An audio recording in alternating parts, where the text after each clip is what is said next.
സാറേ, ഇന്നലത്തെ സായാഹ്നം പാലക്കാട് നിന്നും നമ്മെ ഞെട്ടിക്കുന്ന ഒരു വാർത്തയാണ് പുറത്തു വന്നത്. 4 വിദ്യാർത്ഥിനികൾ മരണപ്പെടുന്ന ഒരു സാഹചര്യം ഉണ്ടായി. തങ്ങളുടെ പരീക്ഷ കഴിഞ്ഞ് വീട്ടിലേക്ക് പോകും വഴിയാണ് ഈ അപകടത്തിൽ ആ വിദ്യാർത്ഥികൾ മരണപ്പെട്ടത്.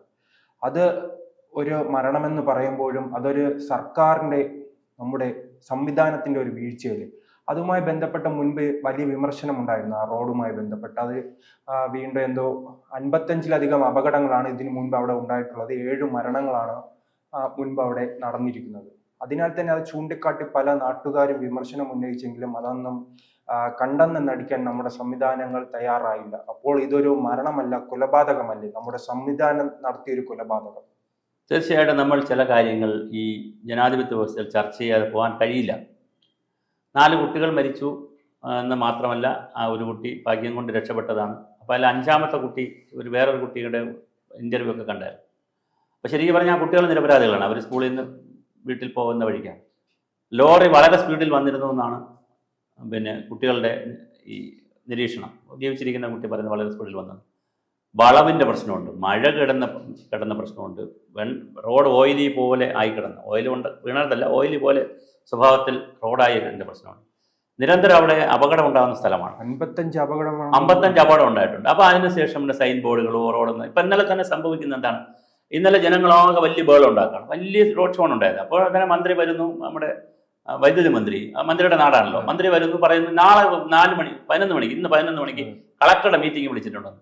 ഇത് ചട്ടപ്പടി നടക്കുന്നതാണ്. ഇന്നിപ്പോൾ കളക്ടർ മീറ്റിംഗ് വിളിച്ചാൽ PWD-കാരെ ബന്ധപ്പെട്ട കുറേ എഞ്ചിനീയർമാർ വന്നിരുന്നു. അവർ കുറേ കാര്യങ്ങൾ പറയും, ചായ കുടിക്കും, പിരിയും, അത് ചെയ്യും എന്ന് പറഞ്ഞ് പോകുന്നതല്ലാതെ വളരെ സിസ്റ്റമാറ്റിക് ആയിട്ടുള്ള വളരെ ശാസ്ത്രീയമായ റോഡ് നിർമ്മാണവും അതുമായി ബന്ധപ്പെട്ടുള്ള ട്രാഫിക് പരിപാടികളൊന്നുമില്ല. ഇപ്പം ജനങ്ങളെ സംബന്ധിച്ച് ഒരു പ്രശ്നമുണ്ട്.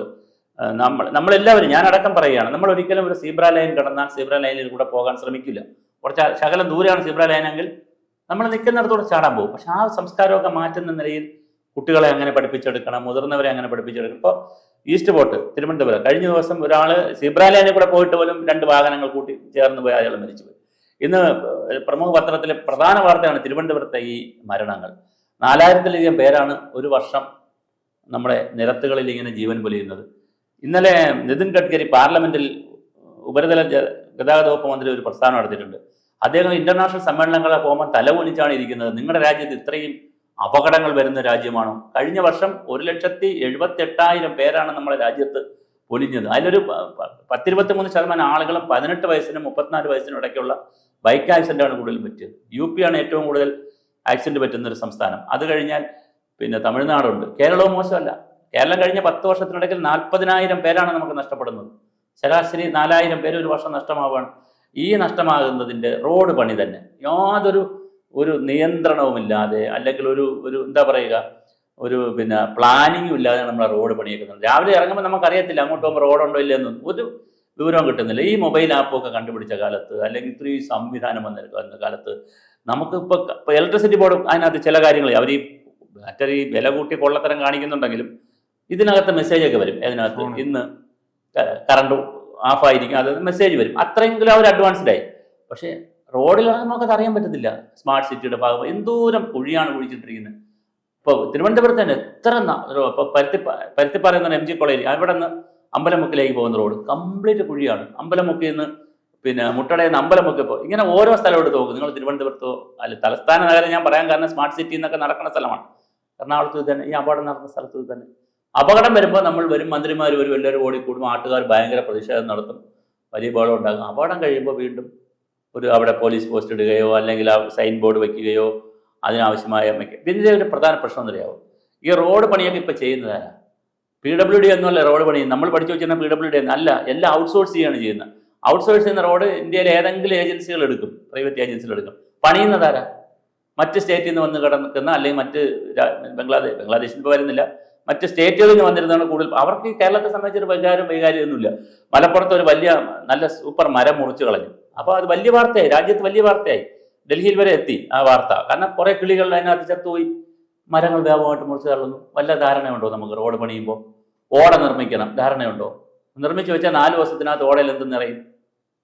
ചപ്പ് ചവർ നിറയും. അതിന് വെള്ളം അതിനകത്ത് വീഴില്ല. അപ്പോൾ ഇവിടെ തന്നെ ഈ പറഞ്ഞ റോഡിൽ തന്നെ മഴ പെയ്യുമ്പോൾ ഓടയില്ലാത്തതുകൊണ്ട് വെള്ളമെല്ലാം കൂടെ എവിടെ വരുന്നു? റോഡിൽ വരുന്നു. അതാണ് ഈ അപകടം പറ്റുന്നത്. അപ്പോൾ ഇതെല്ലാം നമ്മൾ ഭരണകൂടം എന്ന് പറയുമ്പോൾ ഈ ആരും ധരിച്ചു കളയരുത് ഇടതുപക്ഷ ജനാധിപത്യ മുന്നണി ഈ 8 വർഷമോ 4 അങ്ങനെയല്ല. നമ്മുടെ ഒരു സിസ്റ്റം, നമ്മൾ സിസ്റ്റത്തെയാണ് അഡ്രസ്സ് ചെയ്ത് പറയുന്നത്, അല്ലാതെ ഒരു പർട്ടിക്കുലർ ഗവൺമെൻറ്റിനല്ല പറയുന്നത്. ഒരു സിസ്റ്റം എന്ന് പറയുന്നത് വളരെ പ്രാകൃതമാണ്, അഴിമതി നിറഞ്ഞതാണ്, ആർക്കും ഇതിനോട് താല്പര്യമുള്ളവരല്ല. അല്ല, ഈ അങ്ങനെയാണെങ്കിൽ മനുഷ്യജീവന് വിലയില്ലേ? ഒരു വിലയും കാണാത്ത സമൂഹമാണ്. നമ്മളിപ്പോൾ പറയുന്നത് ഇപ്പം എഞ്ചിനീയറിംഗ് കോളേജിൽ നിന്നൊക്കെ ഇറങ്ങുന്ന കുട്ടികൾ, ഏറ്റവും മിടുക്കരായ കുട്ടികളല്ലേ എഞ്ചിനീയറിംഗ് കോളേജ് പഠിച്ചിറങ്ങുന്നത്. കുറച്ച് പ്രൈവറ്റ് എഞ്ചിനീയറിംഗ് കോളേജ് ഉണ്ടെങ്കിലും കുറച്ചൊക്കെ ബുദ്ധിയുള്ള പിള്ളേരല്ലേ ഇറങ്ങുന്നത്. അവർ PSC ടെസ്റ്റ് എഴുതി ഇങ്ങോട്ട് കയറി കഴിഞ്ഞാൽ എന്തെങ്കിലും പുതിയ കാര്യം കണ്ടുപിടിക്കുന്നുണ്ടോ? ഇവിടെ പിന്നെ മഴവെള്ളം കംപ്ലീറ്റ് റോഡിൽ കൂടെ ഒഴുകി കളയുന്നു. അതിനെ ഭൂഗർഭത്തിലേക്ക് അറിയുന്ന രീതിയിൽ നമുക്ക് ചിന്തിക്കാൻ പറ്റുന്നു. ഒരു ഗ്രീൻ റോഡ്, ലോകമാകെ ഗ്രീൻ റോഡിലേക്ക് പോവുകയാണ്. സിംഗപ്പൂർ, മലേഷ്യ, അബുദാബി, ദുബായ്, നിങ്ങൾ ലോകരാജ്യങ്ങളിലെ സൈറ്റിലൊക്കെ, ഞാൻ ഈ രാജ്യങ്ങളിൽ പോയിട്ടുള്ളതാണ്, സൈറ്റിലൊക്കെ ഒന്ന് കയറി നോക്കണം. എത്ര മനോഹരമായിട്ടാണ് റോഡ് പണി. അതെന്തായിരിക്കും റോഡ് നിർമ്മാണത്തിൽ അന്ന് ശ്രദ്ധിക്കാത്ത? ഈ അർജുന്റെ മരണവുമായി ബന്ധപ്പെട്ട് അന്ന് ചർച്ച ചെയ്തിരുന്നു. നമ്മൾ മറ്റേ ഇയാളുണ്ടല്ലോ, നമ്മളെ ബാലഭാസ്കറിന്റെ മരണവും ഇത് തന്നെയല്ലേ. അപ്പൊ ഈ ഒന്നുകിൽ ഡ്രൈവർമാർ ഉറങ്ങിപ്പോകുന്നു, അല്ലെങ്കിൽ അവരുടെ ചില പ്രശ്നങ്ങൾ, അല്ലെങ്കിൽ റോഡിന്റെ പ്രശ്നങ്ങൾ, എന്ത് പ്രശ്നം പറഞ്ഞാലും റോഡ് നിർമ്മാണത്തിൽ അപാകതയുള്ളതായി റോഡ് ഉണ്ടെന്ന് പറയാൻ കഴിയുന്നില്ല. സാധാരണ റോഡ് നിർമ്മിച്ചാൽ എത്ര വർഷം കിടക്കണം പറയൂ? അത് അങ്ങനെ ഒരു കണക്കുണ്ടല്ലോ. ഇപ്പൊ ഈ മേശ മേടിച്ചു, ഇതിനൊരു ആയുസ് ഉണ്ടല്ലോ. 4ാമത്തെ ദിവസം ഇത് പൊട്ടിപ്പോയാൽ, ഓരോ സ്ഥലമായിട്ട് പൊട്ടിപ്പോയാൽ, ഇവിടെ ഏതെങ്കിലും ഒരു റോഡ് പണിതാൽ, എനിക്ക് തോന്നുന്നു കുമിളി KK റോഡുണ്ടല്ലോ, കോട്ടയം കുമിളി റോഡുണ്ടായിരുന്നു, അത് കുറച്ചു കാലം കിടന്നു. അതേതോ എഞ്ചിനീയർ നല്ല മിടുക്കനായ, അല്ലെങ്കിൽ അഴിമതി കുറച്ച് പൈസ വേണമെന്നുള്ള ഒരു എഞ്ചിനീയർ ആരോ പണിതാണെന്ന് എനിക്ക് തോന്നുന്നു. അല്ലെങ്കിൽ കോൺട്രാക്ടർ, കോൺട്രാക്ടറല്ലേ പണിത്, കോൺട്രാക്ടർ പണിത്. ബാക്കി ഏത് ബിൽഡിങ്ങാണ്, ഏത് റോഡാണ് നമുക്ക് നല്ലതായി കിടക്കുന്നത്? ഏത് റോഡ് ആയാലും ഒരാഴ്ച, 2 ആഴ്ച, 1 മാസം കഴിയുമ്പോൾ അതിൽ ഏതെങ്കിലും പാർട്ട് പൊട്ടും. ഒരു ചെറിയ പാർട്ട് പൊട്ടി അപ്പോഴും മെയിൻ്റെനൻസ് ചെയ്യില്ല. ഒരു പൊഴിയുടെ അധികൃതർ ന്യായം പറയുന്ന കാലാവസ്ഥയാണ് നിരന്തരം. എന്ത് കാലാവസ്ഥ പറയുന്നത്? അപ്പൊ അതനുസരിച്ച് നമ്മുടെ കാലാവസ്ഥ കുഴപ്പമാണ്, മഴ കുഴപ്പമാണ്, അതിനനുസരിച്ചുള്ള പ്രിക്കോഷൻ എടുക്കാനല്ലേ ഗവേഷണ സ്ഥാപനങ്ങൾ. ഇവിടെ പ്രകൃതി കുഴപ്പമാണ്, അല്ലെങ്കിൽ പ്രകൃതി നമുക്ക് തിരിഞ്ഞു നിൽക്കുന്നു, മഴ കുഴഞ്ഞു നിൽക്കുന്നത്, അതിനനുസരിച്ചുള്ള ഗവേഷണം എവിടെ നടക്കണം? ഇവിടെ നടക്കണ്ടേ? ഇവിടെ റബ്ബർ ഉപയോഗിച്ച് കഴിഞ്ഞാൽ റോഡ് നന്നായിട്ട് പണിയാൻ പറ്റും, ബലത്തിൽ കിടക്കും. റബ്ബറിനാണെങ്കിൽ ഇവിടെ വിലയുമില്ല. ഇവിടെ ഒരേ സ്ഥലത്ത് റബ്ബറിന് വിലയില്ല, ആളുകൾ കിടന്ന് ബഹളം ഉണ്ടാക്കുന്നു. മററ്റത്ത് റോഡ് പണിയാൻ പറ്റുന്ന നല്ല സാധനമാണ് റബ്ബർ എന്ന് പറയുന്നു. എന്തുകൊണ്ട് അങ്ങനെ നമ്മൾ ചിന്തിക്കുന്നില്ല? അതിന് ഡ്യൂറബിലിറ്റി കൂടുതലാണ്. നമുക്ക് വേണ്ട എന്താണ്? കെട്ടുക, അല്ലെങ്കിൽ റോഡ് പണിയുക, ഉടനെ പൊട്ടുക, ഇതാണ് നമുക്ക് വേണ്ടത്. നിങ്ങൾ ആലോചിച്ച് നോക്കൂ, നിങ്ങൾ ഏത് റോഡ് എടുത്ത് നോക്കും, നമ്മൾ ഏത് റോഡ് എടുത്ത് നോക്കും, പണിത് കഴിഞ്ഞാൽ വളരെ പെട്ടെന്ന് തന്നെ റോഡ് അത് പൊളിഞ്ഞു പോകും. ഏതെങ്കിലുമൊക്കെ ഒരു പാർട്ട് പൊളിഞ്ഞു. പ്രത്യേകിച്ച് ചെറിയ റോഡുകളെല്ലാം അങ്ങനെ തന്നെ സംഭവിക്കുന്നത്. ഇതിന്റെ ഭാഗമായി വലിയ അപകടമാണ്. പിന്നെ ട്രാഫിക് സിഗ്നലുകൾ, ലൈറ്റുകൾ. ഇന്നിപ്പോൾ ഞാൻ നഗരത്തിലൂടെയാണ് വരുന്നത്, വണ്ടി ഓടിച്ചാണ് വരുന്നത്. പല സ്ഥലത്തും ട്രാഫിക് ലൈറ്റ് ഇല്ല, പോലീസ് നിന്നിട്ടാണ് അങ്ങോട്ടും ഇങ്ങോട്ടും കൺട്രോൾ ചെയ്യുന്ന ലൈറ്റ് ഇല്ല. അപ്പോൾ നമ്മൾ എല്ലാ ദിവസവും ലൈറ്റിനെ ഫോക്കസ് ചെയ്താണല്ലോ വരുന്നത്. അപ്പോൾ അങ്ങനെ അഡ്ജസ്റ്റ് ചെയ്താണ് വണ്ടിയൊക്കെ ഓടിച്ച് വരുന്നത്. ലൈറ്റിലോട്ടാകുമ്പോൾ ലൈറ്റ് ഇല്ല, താഴെ നോക്കുമ്പോൾ ഒരു പോലീസുകാർ നിന്ന് കൈ കാണിക്കുന്നു, ട്രാഫിക് പോലീസുകാർ. എന്തെല്ലാമാണ് ഇവിടെ സംഭവിക്കുന്നത്? അപ്പോൾ കൃത്യമായ ഒരു ട്രാഫിക് പരിഷ്കാരം നമുക്ക് ഉണ്ടാവുന്നില്ല. ഡ്രൈവിംഗ് ലൈസൻസ് മാത്രം ഘടിപ്പിച്ചതുകൊണ്ട് കാര്യമില്ല, അത് മാത്രം കൊണ്ട് നിൽക്കില്ല ഈ കാര്യം. കൃത്യമായ റോഡ് പണി നടക്കണം ഇവിടെ. ഒന്ന്, വളരെ കൃത്യമായിട്ടുള്ള പിന്നെ ഈ പറഞ്ഞ സ്ഥലത്ത് ഓട പണിതിട്ടില്ല. ഓട നിറഞ്ഞും പോവും. ഓട പണിയതല്ല പ്രശ്നം. ഓരോ സീസൺ വരുമ്പോഴും ഓട എന്ത് ചെയ്യും? നിറയും. അതിനകത്തൂടെ വെള്ളം ഒഴുകുന്നില്ല. അപ്പോൾ ഈ ഓട നിർമ്മാണം അശാസ്ത്രീയമാണെന്നാണ് എൻ്റെ അഭിപ്രായം. ഇത്തരത്തിലുള്ള ഓട നിർമ്മാണം അശാസ്ത്രീയമാണ്. അതിൻ്റെ പുതിയ ശാസ്ത്രീയ രൂപങ്ങൾ കണ്ടുപിടിക്കേണ്ട സമയമായി കേരളം പോലുള്ള സ്ഥലത്ത്. അപ്പോൾ റോഡ് നിർമ്മാണത്തിലൊരു അശാസ്ത്രീയതയുണ്ട്. വളവുകൾ വളരെ കൃത്യമായി, അവിടെ ലൈറ്റും മറ്റ് സംവിധാനവും അവിടുത്തെ സ്പീഡും ഒക്കെ നിയന്ത്രിക്കണ്ടേ? അപ്പോൾ ഇതിപ്പോൾ വലിയ സ്പീഡിനൊന്നാണ് പറയുന്നത്. അപ്പം നല്ലൊരു വളവിൽ, ഈ പറയുന്ന പാലക്കാട് എന്ന് പറയുന്ന ഈ സ്ഥലത്ത് നല്ല വളവിൽ വല്ലാത്ത രൂപത്തിൽ വണ്ടി വന്നിട്ടല്ലേ ഇത് ആകപ്പെടാൻ പറ്റുന്നത്. റോഡിൽ പോയ കുഞ്ഞുങ്ങൾ എന്ത് ചെയ്തു? അവരുടെ പുറത്തോടെ ലോറി വേറെ ലോറിയായിട്ട് ഇടിച്ച് സിമെന്റ്, ഇതെല്ലാം വേറൊരു കൺഫ്യൂഷനാണ്. അത് കാണുമ്പോൾ വളരെ ഭീകരമാണ് സീനുകൾ കാണുമ്പോൾ. അപ്പോൾ അത് നമുക്ക് ഒഴിവാക്കാൻ പറ്റുന്ന പല കാര്യങ്ങളുണ്ട്. എന്നിട്ട് ഉത്തരവാദിത്തപ്പെട്ട ആളുകൾ പറയുന്നതാണ്, ഞങ്ങളെ അറിഞ്ഞില്ല, കണ്ടില്ല, കേട്ടില്ല, നാളെ കളക്ടർ മീറ്റിംഗ് വിളിക്കും. അതുമല്ല പരിഹാരം. ചെറിയ കളക്ടർ മീറ്റിംഗ് അല്ല വിളിക്കേണ്ടത്, മിനിസ്റ്ററാണ് മീറ്റിംഗ് വിളിക്കേണ്ടത്. കളക്ടർ വിളിച്ചാലൊന്നും തീരത്തില്ല. ഇത് വളരെ സീരിയസ് ആയ ആക്ഷൻസ് ആണ് വേണ്ടത്, നടപടിയാണ് വേണ്ടത്. ഉണ്ടാവുമോ? ഉണ്ടാവില്ല. ഞാൻ പറഞ്ഞില്ല, 4000 പേരാണ്. നമുക്കിപ്പോൾ പുത്തുമല പിന്നെ നമ്മുടെ ഉരുൾപൊട്ടലിൽ 300 പേരിൽ 100 പേര് മരിച്ചപ്പോൾ നമുക്ക് ഭയങ്കര സങ്കടം ഉണ്ടായി. നമ്മൾ വലിയ വിരാമത്തിൽ നിൽക്കുകയാണ്. പക്ഷെ അപ്പോൾ 4000 പേരാണ് ഒരു വർഷം പോകുന്നത്. അതിൽ നല്ലൊരു ശതമാനം ആരാണ്? യൂത്താണ്, യുവജനങ്ങളാണ് പോകുന്നത്. ഇന്നലെ പോയത് 4 കുട്ടികളാണ് പോയത്. മനസ്സിലായില്ല? അപ്പോൾ ഇതൊരു വലിയ പ്രതിസന്ധിയാണ് കേരളത്തിൽ. റോഡിൻ്റെ അശാസ്ത്രീയമായ നിർമ്മാണം, വീതിയിൽ ലോകത്തിലെ ഏറ്റവും കൂടുതൽ സ്വകാര്യ വാഹനങ്ങളുള്ള രാജ്യങ്ങൾ, സ്വകാര്യ വാഹനങ്ങൾ, പൊതുവാഹനങ്ങളല്ല ഉള്ള രാജ്യങ്ങൾ അമേരിക്കയും ചൈനയുമാണ്. അതുപോലെ അതിനെ കിടപിടിക്കുന്ന രീതിയിൽ ചില വർഷങ്ങൾ നമ്മൾ മുമ്പിലാണ്, ചില വർഷങ്ങൾ നമ്മൾ തൊട്ട് താഴെയുണ്ട്. അതായത് 3 പേരെ എടുത്തു കഴിഞ്ഞാൽ നമ്മൾ കൂടെ മത്സരിക്കുകയാണ്. ആര്? ഇന്ത്യ അല്ല, കേരളം. അത് നമ്മൾ മനസ്സിലാക്കുക. കേരളം ഈ കൊച്ചു സംസ്ഥാനത്ത് 10-15 ലക്ഷം വാഹനങ്ങളാണ് നമ്മൾ നിരത്തിൽ ഓടുന്നത് ഓരോ വർഷവും. അപ്പം അതൊക്കെ നമ്മൾ ആലോചിക്കേണ്ട. ഇപ്പം ഗ്രീസിലൊക്കെ വേറെ നിയമങ്ങളുണ്ട്, അതൊക്കെ നമ്മൾ മാറ്റി ആലോചിക്കേണ്ട സമയമായി. വാഹനം വേണ്ടെന്നല്ല, ഈ പിന്നെ എന്താണ് നമ്പർ വയസ്സായിട്ട് 1, 2 എന്നൊക്കെ നമ്പർ ആൾട്ടർനേറ്റീവ് ഡേയ്സ് ഇറക്കുന്ന അങ്ങനെ ഒരുപാട് സംവിധാനങ്ങളുണ്ട് ലോകത്ത്. അപ്പോൾ അതൊക്കെ നമ്മൾ ചിന്തിക്കേണ്ട സമയമായി. ഇന്ത്യയിൽ പൊതുഗതാഗതം പിന്നെ ആണ് കൂടുതൽ, സ്വകാര്യ ഗതാഗതത്തെക്കാൾ വാഹനങ്ങൾ പൊതുഗതാഗതമാണ്. കേരളത്തിലെടുത്താൽ പൊതുഗതാഗതത്തെക്കാൾ കൂടുതൽ എന്താണ്? സ്വകാര്യ വാഹനങ്ങളാണ്. ഒരുവിധം കാശുണ്ടെങ്കിൽ ഭാര്യയ്ക്കും ഭർത്താവിനും ജോലി ഉണ്ടെങ്കിൽ 2 വണ്ടി കാണും വീട്ടിൽ. കാർ മാത്രമല്ല പിന്നെന്തും കാണും, സ്കൂട്ടർ കാണും. സ്കൂട്ടർ ഒരാളിനായിരിക്കില്ല, 2. അപ്പം ഒരു നല്ലൊരു സാമ്പത്തികമുള്ളൊരു വീട്ടിലാണെങ്കിൽ 2 കാർ കാണും, 2 സ്കൂട്ടർ കാണും. പിന്നെ ഓരോരുത്തർക്കും സ്കൂട്ടർ കാണും. നമ്മൾ 4-5 വണ്ടിയുള്ള വീടുകളാണ് കൂടുതൽ ഈ വണ്ടി ഉള്ളവർക്ക്. അപ്പോൾ ഇത് വലിയ പ്രതിസന്ധിയാണ്. പിന്നെ ഓട്ടോറിക്ഷ ഒരുപാട് വർഷം ഇറങ്ങുന്നത്. അപ്പോൾ ഇതെല്ലാം കൂടി ഇങ്ങനെ നിരത്തിലിറങ്ങി അതിനുള്ള വീതിയില്ല നമുക്ക്.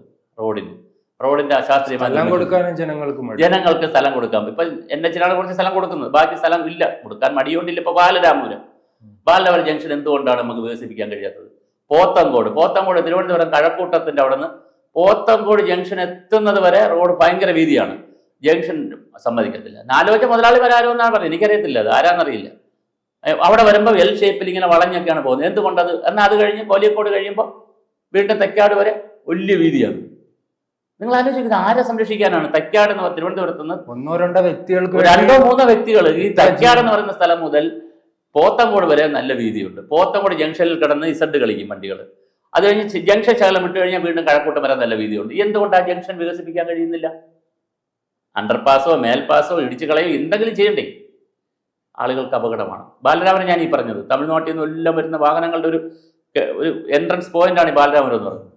ഒന്നും ചെയ്യാൻ സമ്മതിക്കത്തില്ല ആളുകൾ.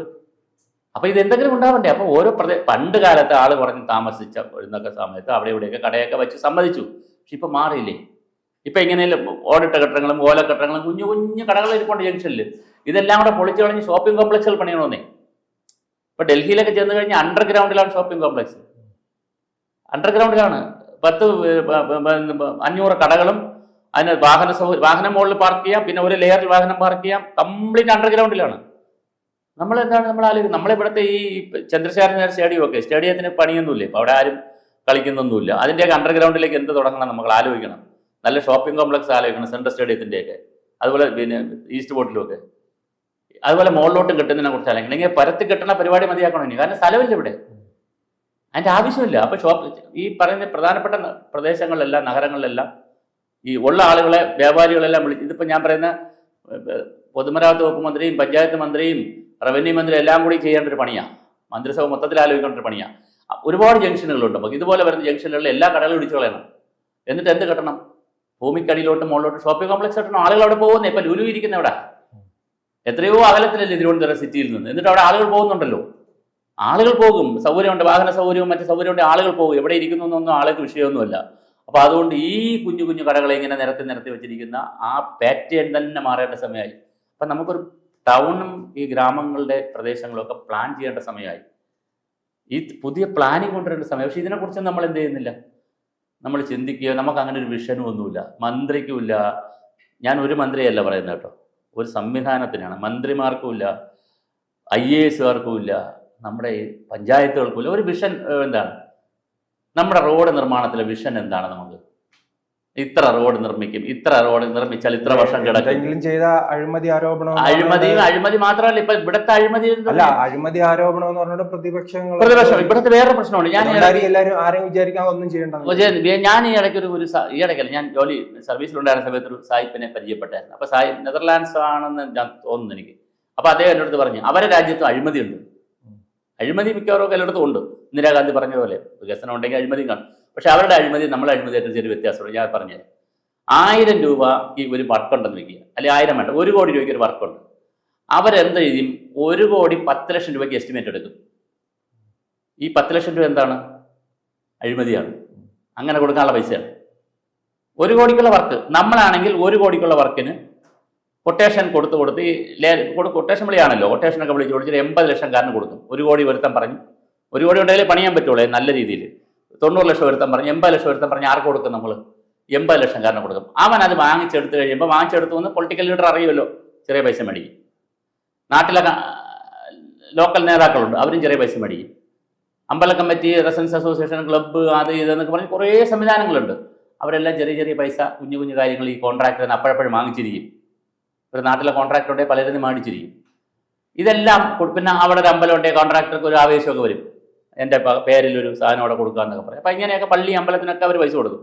ഇതെല്ലാം പൈസ എവിടെ നിന്നാണ് എടുക്കുന്നത്? പുള്ളി ഈ പണിയിൽ നിന്നാണ് എടുക്കുന്നത്. അങ്ങനെ വരുമ്പോൾ ഒരു 60-70% പുള്ളി പണിയാൻ പുള്ളിക്ക് പൈസ കിട്ടുള്ളൂ. എന്ന് പറഞ്ഞാൽ 1 കോടി പ്രോജക്റ്റ് എടുത്ത് 1 കോടി പറയുന്ന പ്രോജക്റ്റ്, വേണ്ട പ്രോജക്റ്റ് എടുത്ത് വന്ന ഒരു 60 ലക്ഷം രൂപയായിരിക്കും പുള്ളിയിലേക്ക് കിട്ടുന്നത്. പുള്ളിക്ക് ലാഭം വേണ്ടേ? ഒരു 10-40 ലക്ഷം രൂപയ്ക്കായിരിക്കും പണി ചെയ്യുന്നത്. അത് അപ്പോൾ അതുകൊണ്ട് നമ്മൾ എന്ത് ചെയ്യണം? അഴിമതിക്കെന്ന് പറഞ്ഞ് തന്നെ കമ്മീഷൻ, അഴിമതി എന്ന് എഴുതാൻ നോക്കില്ല, എസ്റ്റിമേറ്റിൽ അഴിമതി എന്ന് എഴുതാൻ നോക്കില്ല, മിസലേനിയസ് എന്നൊക്കെ പറഞ്ഞ് കമ്മീഷൻ എന്ന് എഴുതാനും ഒക്കത്തില്ല. മിസലേനിയസ് എന്നൊക്കെ പറഞ്ഞ് ഒരു 10% പൈസ കാണിക്കണം, അല്ലെങ്കിൽ 20% കാണിച്ചോ നിങ്ങൾ, അതിന് തർക്കമില്ല. കൊടുക്കേണ്ടി വരുന്നുണ്ട്, ഇവിടെ യാഥാർത്ഥ്യമാണ്. നമ്മളിപ്പോൾ ഇതിനകത്ത് എഴുതി വെച്ചാലും ഇല്ലെങ്കിലും പൊളിറ്റിക്കൽ ലീഡർമാർ കാശ് മേടിക്കുന്നുണ്ട്. ഇവിടെ ഇലക്ഷൻ മത്സരിക്കുമ്പോൾ കാശ് മേടിക്കുന്നുണ്ട്, പിന്നെ മറ്റ് സംഘടനകൾ കാശ് മേടിക്കുന്നുണ്ട്, ഇവരെ നിന്ന് കോൺട്രാക്ടർമാർക്ക് പൈസ മേടിക്കുന്നുണ്ടല്ലോ. ആ പൈസ മേടിക്കുന്നത് എന്താണ്? ഇവിടെ ഞാൻ പറഞ്ഞാൽ നിങ്ങൾക്ക് പിന്നെ ചില കാര്യങ്ങൾ പറയാമോ എന്ന് എനിക്കത്. എന്നാലും ഞാൻ പറഞ്ഞു, മുൻ ഒരു ചീഫ് സെക്രട്ടറി ഇപ്പം റിട്ടയറായി, അദ്ദേഹത്തിൻ്റെ മകളുടെ വീട്ടിലെ കല്യാണത്തിനൊരു റിസപ്ഷൻ പന്തലിട്ടു. 25 ലക്ഷം രൂപയാണ് പന്തലിൻ്റെ ചിലവ്. ആരാ ചെയ്തു കൊടുത്തെന്നറിയാം? തിരുവനന്തപുരത്തൊരു പ്രമുഖ കോൺട്രാക്ടറാണ്. അപ്പൊ ചീഫ് സെക്രട്ടറി വെറുതെ വിളിച്ചൊക്കെ പറയാണ്, മോളെ കല്യാണമാണ് ഒരു പന്തലിട്ട് തരണേന്ന്. 25 lakhs ആണ്. കാര്യം അത്രയും ഡെക്കറേറ്റ് ചെയ്ത പന്തലാണ് ഇട്ട് കൊടുത്തത്. അപ്പം ആ ചീഫ് സെക്രട്ടറി എന്തായിരിക്കും ഇയാൾക്ക് കൊടുക്കുന്ന കരാറുകൾ, ആ കോൺട്രാക്ടർ എന്തായിരിക്കും ചെയ്യുന്ന പണിയിൽ കാണിക്കുന്ന കള്ളത്തരം? ഞാനിത് വളരെ ആധികാരികമായിട്ട് പറയണം. ആളുടെ പേര് വേണമെങ്കിൽ ഞാൻ ഇപ്പം പേര് പറയുന്നില്ല, വ്യക്തികളുടെ പേര് പറയുന്നില്ല. എനിക്ക് കോൺട്രാക്ടറെ അറിയാം, കോൺട്രാക്ടിനെ അറിയാം, എനിക്ക് പിന്നെ ചീഫ് സെക്രട്ടറി അറിയാം, മുൻ ചീഫ് സെക്രട്ടറി അറിയാം. എല്ലാവരും ഈ സൗകര്യങ്ങൾ ഉപയോഗിക്കുന്നു. മന്ത്രിമാർ സൗകര്യങ്ങൾ ഉപയോഗിക്കുന്നു, രാഷ്ട്രീയ നേതാക്കളെ സൗകര്യങ്ങൾ ഉപയോഗിക്കുന്നു, പിന്നെ ഉദ്യോഗസ്ഥർ ഉപയോഗിക്കുന്നു, എഞ്ചിനീയർമാർ ഈ സൗകര്യങ്ങൾ ഉപയോഗിക്കുന്നു, ഈ കോൺട്രാക്ടർമാരുടെ സൗകര്യങ്ങൾ ഉപയോഗിക്കുന്നു. അപ്പോൾ ഈ സൗകര്യങ്ങൾക്ക് അവരെന്ത് ചെയ്യും? വാട്ടർ അതോറിറ്റി ഇതുപോലെയാണ്, ഇലക്ട്രിസിറ്റി ബോർഡ് ഇതുപോലെയാണ്, റോഡ് നിർമ്മാണം ഇതുപോലെയാണ്. ഇവരെല്ലാം എന്ത് ചെയ്യും? ഈ വർക്കിൽ അഴിമതി കാണിക്കും. ഈ അഴിമതിയുടെ പണം കൊടുക്കേണ്ടി വരുന്ന, അഴിമതിക്കോ അല്ലെങ്കിൽ കൈക്കൂലിയോ അല്ലെങ്കിൽ സ്വജനപക്ഷപാതത്തിന് കൊടുക്കേണ്ടി വരുന്ന പണം കട്ട് ചെയ്ത് കഴിഞ്ഞാൽ ബാക്കി കിട്ടുന്നതിൽ നിന്ന് ലാഭം എടുത്തിട്ട് പണിയുന്നതെല്ലാം എങ്ങനത്തെ റോഡായിരിക്കും? മോശം റോഡായിരിക്കും. നമ്മുടെ വിഷയം അതാണല്ലോ, മോശം റോഡായിരിക്കും, മോശം കെട്ടിടമായിരിക്കും. പാലാരിവട്ടം പാലം നമ്മൾ കണ്ടതാണല്ലോ, പഞ്ചവടി പാലം പോലെ പൊളിഞ്ഞു പോയി നമ്മൾ കണ്ടതാണ്. നമ്മൾ എന്താണ് നമ്മുടെ നിർമ്മാണ വ്യവസ്ഥ? ഏറ്റവും ചെറുപ്പക്കാരനുള്ള യുവ തുർക്കിയല്ലേ നമ്മുടെ മന്ത്രി, പൊതുമരാമത്ത് മന്ത്രി? എന്തുകൊണ്ട് കുറച്ച് പരിഷ്കാരങ്ങൾ ഏർപ്പെടുത്തുന്നില്ല? കുറച്ച് പരിഷ്കാരങ്ങൾ ഏർപ്പെടുത്തണ്ടേ? എന്തുകൊണ്ട് ഏർപ്പെടുത്തുന്നില്ല? പുതിയ ഗവേഷണങ്ങൾ എന്തുകൊണ്ട് പ്രോത്സാഹിപ്പിക്കുന്നില്ല? നിങ്ങൾ നേരത്തെ എന്നോട് ചോദ്യം ചോദിച്ചല്ലോ ശ്രീദത്ത്, കാലാവസ്ഥ ഇങ്ങനെ നിൽക്കുന്ന നാടായതുകൊണ്ട്, മഴ ഇങ്ങനെ വരുന്ന നാടായതുകൊണ്ട് ഇവിടുത്തെ റോഡ് പണിയിൽ പ്രശ്നം ഉണ്ടെന്നാണല്ലോ നമ്മൾ പറയുന്നത്. അതിനെ ഓവർടേക്ക് ചെയ്യുന്ന റോഡ് എങ്ങനെ നിർമ്മിക്കാം? അതിനെ ഓവർടേക്ക് ചെയ്യുന്ന ഓട എങ്ങനെ നിർമ്മിക്കാം? എങ്ങനെ കൂടുതൽ ശാസ്ത്രീയമായി ജനങ്ങളെ പഠിപ്പിക്കാം? ജനങ്ങളെ പഠിപ്പിക്കണം, ഈ കുട്ടികളടക്കം പഠിപ്പിക്കണം, എല്ലാവരും പഠിപ്പിക്കണം. അപ്പോൾ അതെങ്ങനെ കൊണ്ടുവരാം? ഈ ചോദ്യം നമ്മുടെ മുന്നിൽ നിൽക്കുകയാണ്. അപ്പോൾ മരണം വരുമ്പോൾ നമ്മൾ ഓടിക്കൂടും, ബഹളം ഉണ്ടാകും. പിറ്റേ ദിവസം ഇത് ചിട്ടപ്പടി ഒരു ഒരു ഒരു പരിപാടിയാണ്. പിറ്റേ ദിവസം 11 മണിയാകുമ്പോൾ ഒരു കളക്ടർ മീറ്റിംഗ്. ഇപ്പം നടന്നുകൊണ്ടിരിക്കുകയാണ്. ഇനിയിപ്പോൾ നടക്കും, ഉടനെ കളക്ടറേറ്റിൽ മീറ്റിംഗ് നടക്കും, എല്ലാവരും വരുന്നു, മന്ത്രി വരും, പങ്കെടുക്കും, കുറേ ബഹളം ഉണ്ടാക്കും, മിനിറ്റ്സ് ആകുമ്പോൾ അങ്ങ് പോകും. ഒരു മനുഷ്യനെ തിരിഞ്ഞു നോക്കും. 55ാമത്തെ അപകടമാണ് ഇവിടെ പറയുന്നത്, ഈ പർട്ടിക്കുലർ സ്ഥലത്ത് പറയുന്നത്. എത്ര പേരാ മരിച്ചു പോയത്? 10-17 പേര് മരിച്ചുപോയി.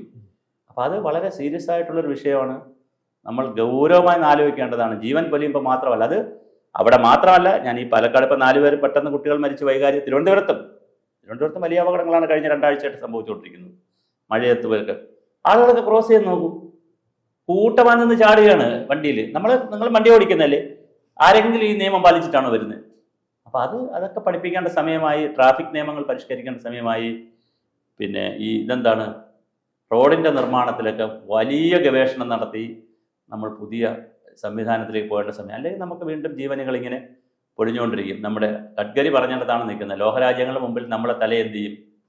വീണ്ടും കുനിഞ്ഞു തന്നെ നിൽക്കും. നിങ്ങൾ ഇത്രയും പുരോഗമനമൊക്കെ പറയുന്ന ആളുകൾ, ഇത്രയും വലിയ സംവിധാനമൊക്കെ പറയുന്ന ആളുകൾ, നിങ്ങൾ അപകട മരണങ്ങൾ കുറയ്ക്കൂ. നിങ്ങൾ അതിനനുസരിച്ചുള്ള എന്താണ് ട്രാഫിക് സാക്ഷരത കൊടുക്കൂ ജനങ്ങൾക്ക്. ട്രാഫിക് സാക്ഷരത കൊടുക്കണ്ടേ ജനങ്ങൾക്ക്? കുട്ടികൾക്കുമല്ല കൊടുക്കുന്നില്ലല്ലോ. അപ്പോൾ അപ്പോൾ ഇത് വലിയൊരു പ്രശ്നമാണ്. നമ്മൾ തീർച്ചയായും ചർച്ച ചെയ്യേണ്ട വിഷയമാണ്. ഗൗരവമായി ഇടപെടലുകൾ ആവശ്യമുള്ള വിഷയമാണ്. പക്ഷേ അത് നടക്കുന്നില്ല. അതാണ് നമ്മുടെ ഒരു ജനാധിപത്യത്തിൻ്റെ ഒരു പരാലിസിസ് അല്ലെങ്കിൽ ഒരു പരാധീനത എന്ന് പറയുന്നത്. പ്രശ്നങ്ങൾ ഉണ്ടാകുമ്പോൾ നമ്മൾ ചാടി വീഴും. പ്രശ്നത്തിൻ്റെ തീവ്രത പറയുമ്പോൾ ഇന്ന് കഴിയുമ്പോൾ ചാനലുകൾക്കും എന്തല്ല പുതിയ വിഷയം കിട്ടിക്കഴിയും നാളെ. അപ്പോൾ നാളെ ഇത് കഴിഞ്ഞു. അതാണ് സ്ഥിതി. കൂടുതൽ വാർത്തകളും വിശേഷങ്ങളും നിങ്ങളിലേക്ക് എത്താൻ ABC മലയാളം സബ്സ്ക്രൈബ് ചെയ്യുക, ബെൽ ബട്ടണും അമർത്തുക.